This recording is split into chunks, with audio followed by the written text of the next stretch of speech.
Hello everyone, welcome back to Tutorials Point.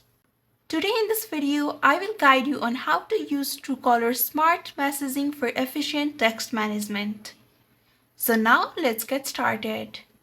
First of all, launch the Truecaller application. Now navigate to Settings and select Messaging.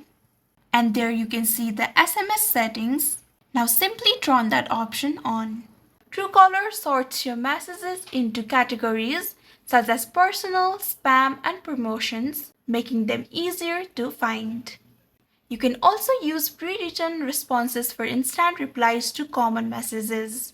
By using smart messaging, you can maintain a clean and organized inbox.